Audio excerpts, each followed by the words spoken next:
Welcome back to the Overboard DM. My name's Cujo and I go overboard on everything Dungeons and Dragons, as you well know, so that you don't have to go out and spend your money. Go ahead and check my videos out first, find out what you like and what you don't like before you spend that cold hard cash. And today we're going to take a look at something a little different. We're going to look at my favorite miniatures that aren't the norm, aren't made by WizKids or Gale Force 9 or official license. I don't have a lot. I usually like the official right out of the book, but the Bullywugs are very. They don't have any miniatures. If you can find one out there, it's really plain, one style. Um, and if you try to look around for some aftermarket, you might come across some really cool ones like these here that I found from Hoards. Now they don't call them Bullywugs, but I'm not sure their name. I forget at the moment. Um, but I use them as my Bullywugs. I think they're great looking. Why I threw these three out all at the same time here, because you're going to get pewter miniatures and you're going to get about 3 to 4 sculpts. You can see here I painted them all up similar. They're not 100% finished. If you watch my videos, I'm going to say that over and over again, but honest to God, these guys are almost done. You can see I didn't paint them. These are old-fashioned. They got the slots in the bases.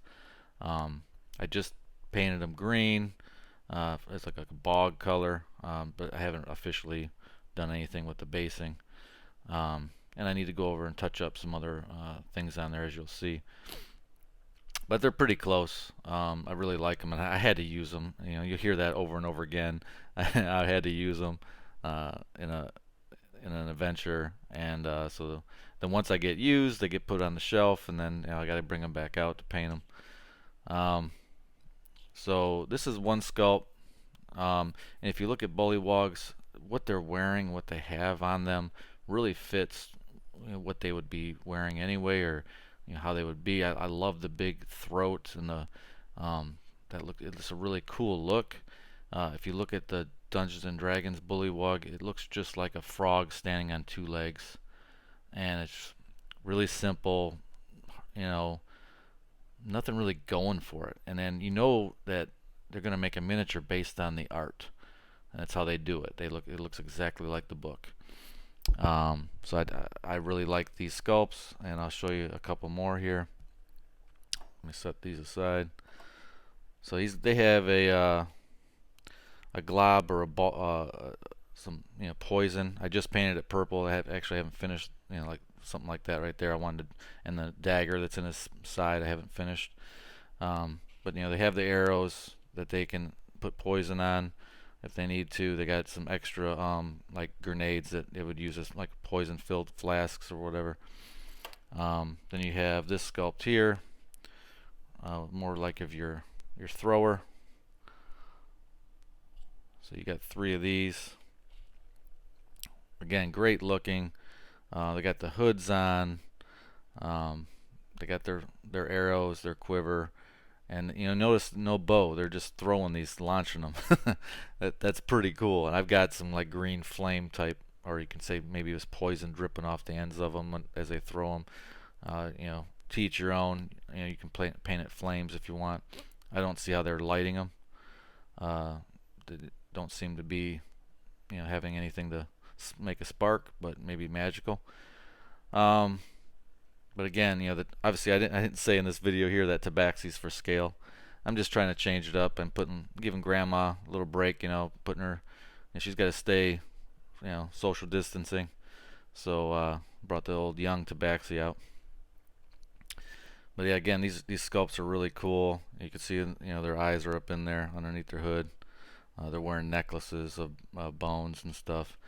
Just awesome. I mean, when you think of a bullywug, a frog that's just mean, and these look awesome. I mean, they would be making big throaty frog noises. It's great. All right, so let's bring out a third sculpt, and this all comes in the box if you buy the box of them. And you got a guy that's throwing a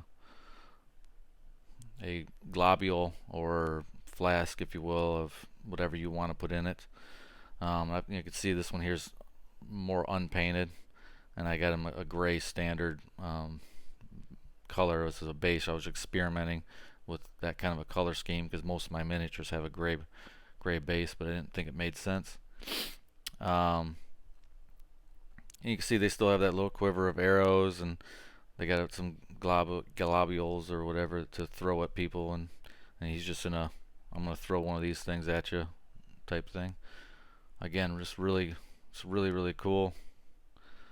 Great looking sculpts, man. I mean, I wish I can have more, a variety, but you know, three's enough. And then you got your leader type figure holding a torch. So obviously they do have fire. So you could put flaming arrows on those other arrows if you wanted to. Yeah, I think that guy's really cool. Is a good leader figure. There are more. This is just the main little box set that I got at a pretty reasonable price. You can shop around and make sure they might have sales and whatnot. They are all metal figures. Nice premium figure. They do have a couple different other sculpts too that you can buy individually. Some cool shamans or something. I definitely wouldn't mind picking up a couple of the ones I don't have. Just give me a few more sculpts. To flesh out a really good Bullywug village. But yeah, I love this guy. I love all these sculpts really. I've been wanting to do this video for quite a while. And then just to throw in here a little something extra too, I experimented with these Reaper ones. I don't know what they call them, maybe frogmen. But they look similar to the sculpts of these Bullywugs, or my Bullywugs, the Hoards miniatures, than the actual D&D Bullywug. So I kind of painted them similar, with the red hands, or red frog hands. And then he gives you here a spellcaster, and they're similar, but a little different, a little bit smaller of a face, if you will, but definitely could be used in the tribe. And he's obviously bare bones naked, so he's gonna be slippery. They come with the Reaper base built in. Glue him to a base just like he is. These would be hard to cut off. As you see in my videos coming up, I'm starting to cut a lot of my Nolzur's Marvelous Miniatures off their little tiny plastic base that comes with it, and then gluing them to a premium base. But yeah, tell me what you think of these Bullywugs. I think they're the best. I think they're I think it's kind of sad that D&D miniatures will be made only to the art that's in the monster manuals or the books, because I think they can really take it up a notch with certain creatures. But that's going to be a video, guys. Thanks for watching. Thanks for coming to check my channel out. I hope to do a lot more miniatures and train and different things. And I might even get into a little bit of Star Wars. I'm doing a lot of Star Wars Legion and getting trained for that. So thinking about doing a little bit of that. Not too much. I don't, I know I'm primarily a Dungeons and Dragons channel, so I don't want to get too much into anything else. But anyway, guys, check me out next time. I'll see you guys later. Later.